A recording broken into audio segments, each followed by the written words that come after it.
Nous sommes toujours le samedi 28 décembre 2014 et je suis donc en train de développer le thème de la propreté, avec ce jeu de mots sur propreté et propriété, et la propreté permettant de retrouver la propriété intrinsèque de quelque chose au niveau épistémologique. C'est-à-dire qu'il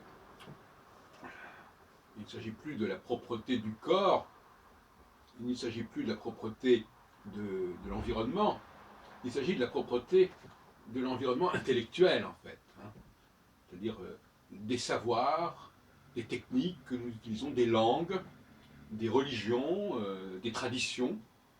Tout cela doit faire l'objet d'une réflexion sur la propreté. C'est-à-dire qu'il faut se demander si si ça n'est pas en train de puer, si ce ne sont pas un ensemble de connaissances qui puent et qu'il faut nettoyer, qu'il faut renouveler, qu'il faut aérer. Et il faut pour cela avoir un certain type d'odorat, d'odorat non plus odorat au sens matériel du terme, mais l'odeur spirituelle, la mauvaise odeur, quelque chose qui sent mauvais et qu'il faut dénoncer. Moi-même, j'ai passé toute ma carrière, qui n'est pas terminée d'ailleurs, à dénoncer tout ce qui est en train de pourrir, tout ce qui est en train de se scléroser, tout ce qui sent le renfermer.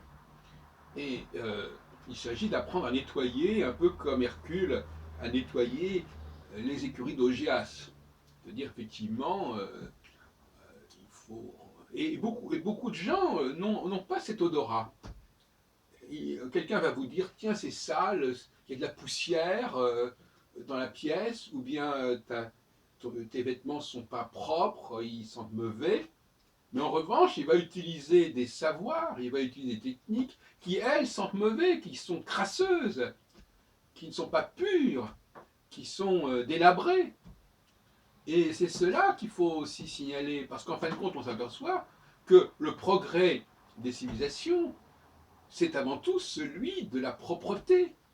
La propreté, en ce sens-là, c'est-à-dire qu'il ne faut pas laisser les choses se détériorer, se corrompre, car toute forme de corruption dégage une odeur. Et donc finalement, le chercheur, c'est celui qui est capable de détecter l'odeur, qui dit « Oh là là, là ça sent pas bon, là. Il y a quelque chose qui n'est pas... C'est comme si on sentait une odeur de cadavre, une odeur de pourriture, une odeur, n'est-ce pas, comme dirait Hamlet, n'est-ce pas ? Il y a quelque chose de pourri au royaume de Danemark. Il y a quelque chose... Donc il faut avoir des gens qui sont des furteurs, qui sentent la mauvaise odeur des choses. Et on dit mourir en odeur de sainteté par opposition. Le manque de pureté, il faut purifier les choses, il faut purger.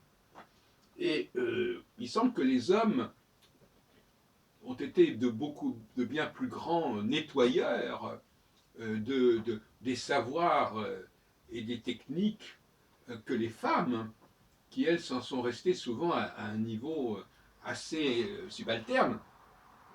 Mais nous avons besoin dans une société de ces gens qui ont un odorat particulier et qui sont capables de montrer que, par exemple, tel savoir est syncrétique, qu'il a gardé des traces d'autres savoirs qui viennent se mélanger. C'est comme si, je ne sais pas, moi, si je faisais une tarte aux pommes et dans un plat où il y avait eu, je ne sais pas, moi, des poireaux ou des navets, et la tarte aux pommes aurait une odeur de poireaux ou de navets. Voilà, c'est ça le syncrétisme.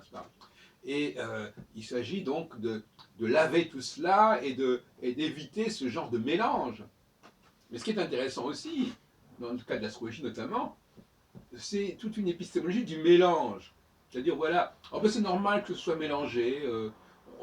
On a légitimé ce mélange, on a légitimé cette crasse, on a légitimé cette saleté, en disant que, oui, mais le monde est... Or, là, on confond la diachronie et la synchronie. Et ça, c'est un point sur lequel je voudrais insister dans cette deuxième partie de mon exposé maintenant. C'est-à-dire qu'en fin de compte, on va dire que deux choses sont différentes, sont synchroniquement, structurellement différentes, alors qu'en réalité, ce sont des états successifs qui ont empiété les uns par rapport aux autres. C'est comme une femme qui aurait mis un enfant au monde avec un père X et un deuxième enfant au monde qui aurait encore les marques du premier père, qui ne sait pas le père, mais du premier mari. Eh bien voilà, ça ne serait pas normal. Heureusement que ça ne fonctionne pas comme ça, d'ailleurs. Mais je veux dire par là qu'il ne faut pas mélanger les choses. Il est légitime qu'il y ait de la diversité, mais cette diversité, elle est diachronique. Elle n'est pas synchronique. Cette diversité, elle est dans la succession des usages. Par exemple, que dans un vase, on ait mis 500 fleurs différentes successivement, ça ne pose pas le problème du vase du moment que le vase, chaque fois, est nettoyé. Mais si chaque fois qu'on met une nouvelle fleur, il reste des traces de cette nouvelle fleur qui va se mélanger avec les traces de la fleur suivante, c'est pas possible. Eh bien, c'est pareil. Il faut bien qu'on comprenne aujourd'hui, en cette aube de 2015, que la diversité ne fait sens que diachroniquement et non pas synchroniquement. Il n'y a pas de diversité synchronique, ou du moins il doit y avoir une très faible diversité synchronique, une très faible diversité structurelle. À un moment donné, le signifiant doit être simple, mais ce qu'on y met successivement peut être d'une très grande diversité.